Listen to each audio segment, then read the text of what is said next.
A secret passageway to American history, a toy-filled wonderland, and a museum-worthy art collection were just some of the whimsical wonders that could be found at 21 Club, aka Donald Trump's favorite New York City restaurant. A wrought iron gate is often a symbol of prestige, with a set of sturdy patterned bars demanding that onlookers gaze in awe. This is the feeling that inevitably stirred as Manhattan residents approached the 21 Club restaurant, with the sight of the black iron structure serving as one of the first elements to meet their eyes. Complete with swirling designs and spikes in the traditional architectural style, the gate surrounding the perimeter quickly became one of the 21 Club's most unforgettable qualities. But there's more to this decorative fence than meets the eye. Forged in 1926, it was actually originally installed at a different address. Just after 21 Club founders Jack Kreindler and Charlie Burns opened the doors of what was then known as the Punch-In Grotto on 42 West 49th Street, they were informed that the construction of Rockefeller Center would be going into effect right on top of their newly established business. Undeterred, they then selected a different venue 3 blocks over, 21 West 52nd Street. So they picked up their wrought iron staple, carried it with them, and renamed their relocated restaurant 21 Club. 21. By the early 1900s, a number of women's rights and religious groups were promoting the idea that the root of all evil in the United States was alcohol. This became a powerful social movement, and eventually an amendment to the country's constitution.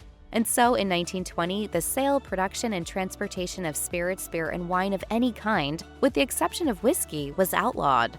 This era was known as Prohibition. Nevertheless, plenty of people still found ways to raise a toast.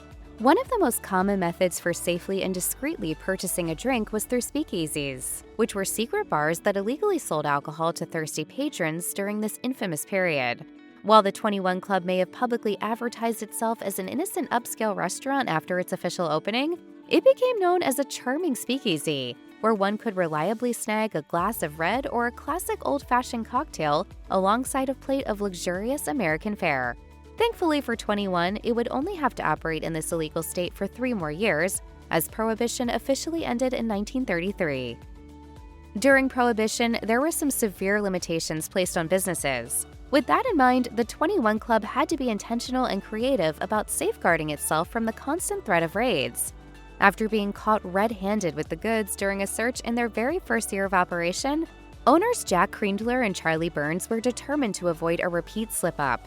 To preserve their vast amounts of liquid gold, they really went the extra mile. Specifically, the founders brought in an architect by the name of Frank Buchanan to assist in the construction of an array of uniquely blended doors, discreet chutes, para-wetting surfaces, and an expansive hidden wine cellar. Interestingly enough, the club's cellar was designed in such a way that it technically fell within the boundaries of the neighboring building.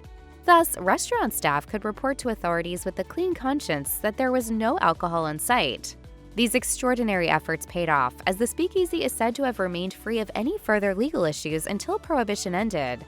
So the cops would have to know that they needed a shrimp skewer to put into that hole to unlock this door. Jack Kreindler and Charlie Burns were more than just restaurateurs with a dream. They were also avid art enthusiasts and eager collectors. And you could tell by looking at the walls of their club, as the duo proudly adorned their restaurant in a colorful collage of eye-catching art. Their collection included original works by American painter Frederick Remington, as well as fun-loving illustrations by Walt Disney. Pieces by visual artist McClelland Barclay and doodles by celebrated cartoonist Peter Arno also contributed to the rich tapestry. One aspect that made this one-of-a-kind exhibition even more intriguing is the way in which more than one of the pieces were acquired. Reportedly, some of the artwork that charmed dining customers for so many years had served as payment during the Great Depression by patrons who were unable to cover their bar tabs with cash. Exactly which of the pieces were used as currency and by whom remains a mystery, which only serves to amplify the air of enigma surrounding this establishment. The secret cellar installed deep within the 21 Club wasn't just used to hide its coveted collection of alcohol from snooping authorities. It also served as the secure rental space for select patrons' personal wine collections. But 21 wasn't in the business of doing this for just any old customer. Instead, only some of the club's most esteemed members were able to have a place among the staggering 2,000 bottle collection. Glamorous Hollywood actresses Sophia Loren and Elizabeth Taylor, American presidents Richard Nixon and Gerald Ford, and wealthy business magnate Aristotle Onassis were among the names who all reportedly relied on 21 Club to keep their most prized bottles aging safely. The precise details surrounding these arrangements remain unclear to the public, though. Whether or not the clubhouse's star-studded renters were required to pay for the space, or if the simple promise of frequent visits to the restaurant was enough to pay this particular tab is a mystery. Regardless, storing wine for some of the world's most famous individuals was undoubtedly good for business. This room actually is one of our crown jewels, the DNA of 21. The 21 Club had a decorative front fence, a line of jockey guardians, and walls adorned by a vast art collection. And its unique, perhaps outlandish decor didn't stop there. Arguably, its greatest visual gallery was to be found on the ceiling of the main barroom, whose every inch was covered in classic toys. And these weren't just your standard model cars, planes, or boats. Instead, this one-of-a-kind collection of hanging knickknacks was gifted to the club by notable clients, like the PT-109 torpedo boat donated by President John F. Kennedy, or the miniature Air Force One donated by President Bill Clinton. There were also priceless sports mementos such as baseball legend Willie Mays' bat, rackets from champion tennis players Chris Evert and John McEnroe, as well as a golf club from the Golden Bear himself, Jack Nicklaus. 21 consistently claimed that its ceiling was one of a kind, and it's hard not to agree. It was during the early days of the 21 Club when Jay Von Erck, a regular diner and passionate sports enthusiast, gifted his favorite restaurant with its very first jockey statue. Jack Krangler and Charlie Burns placed their newest addition on guard atop the balcony outside. And soon enough, a row of similar sculptures line the space above the front entrance. The frozen racers hold their arms outward in an act of gripping the steel loops, a gesture that feels vaguely reminiscent of a toast. I like to say a prayer and drink to world peace. To world peace. World peace. The jockey statues not only grew in number over the years, they also grew in prestige. The families of some of the biggest names in racing, like thoroughbred tycoon Alfred G. Vanderbilt, famed rider Paul M. Mellon, and breeder Ogden Mills Phipps, followed suit as they contributed statue donations for the colorful lineup that became an integral part of the club's identity and image. Upon the restaurant's closing, the ever-watching jockeys were removed from their mount, casting an eerie emptiness over West 52nd Street. Considering its star-studded clientele, it shouldn't be too surprising to learn that the 21 Club menu boasted some seriously elevated price tags. And this was true right from the get-go. Cigar Aficionado explored this back in a 1992 article in which Ken Oretsky, the former chairman of 21 Club, discussed the world-class status of the restaurant's dishes and wine offerings. As he explained, it still has the sensibility of the era of Fred Astaire and Ginger Rogers. Thank you very much. That's very sweet of you. Oretsky also made sure to add, "It is a very expensive restaurant, but we give great value." The article also listed the prices of some of 21 Club's most popular items at the time, such as the burger that went for $21.50, the chicken hash for $23, and the eggs with caviar at $40. Those price points could be considered notably high even by today's standards. So back in 1992, they were pretty much astronomical.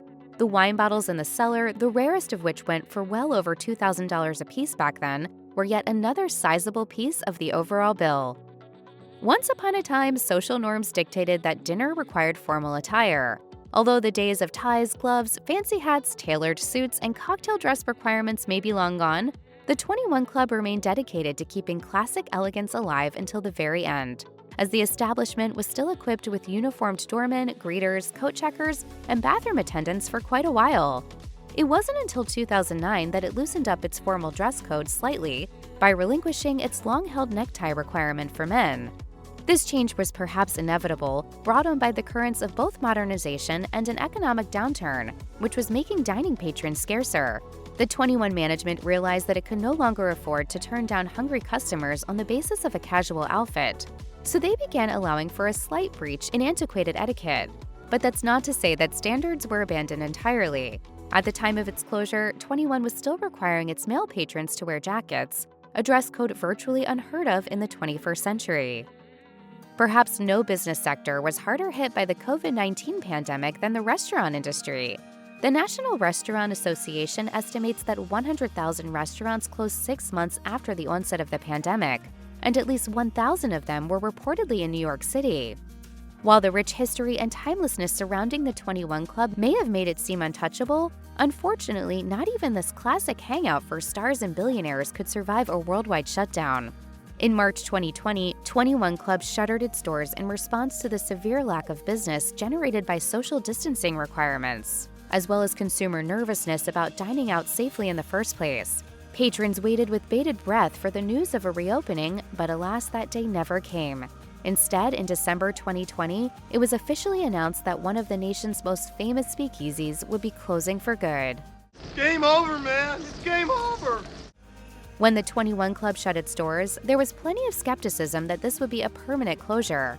After all, hadn't the restaurant's owners promised to wine and dine its patrons once again as soon as the pandemic-induced smoke had cleared? As the club's official Facebook page announced on December 18, 2020, 21 Club's unrivaled position as a modern-day embodiment of New York's illustrious past and a celebrated venue of timeless elegance is central in formulating to our future plans, which we will announce as soon as they are developed, refined, and finalized. Despite this seeming assurance, there's been nothing but crickets in the years since. The windows of the former 21 remain shuttered, and the jockeys are missing from their rightful throne, with their absence serving as a ghostly testament to all that was. It's a sad and unfair end for such an iconic NYC staple, and perhaps that's why so many people continue to wait and hope for good news. One day, they pray the doors will open once again, and this piece of living history will spring back to life.